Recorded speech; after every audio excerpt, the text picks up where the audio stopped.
So I'm out here picking dandelion seeds so I can save them and replant them elsewhere, like my neighbor's yard.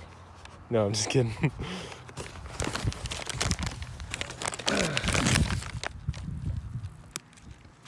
Yes, I just been putting them in this bag.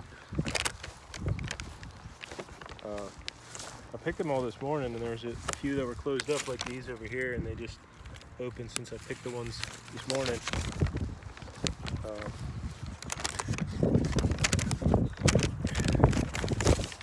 Yeah, a lot of people like to spray them or whatever, but I like to eat them, so every part of the plant is edible and quite good for you.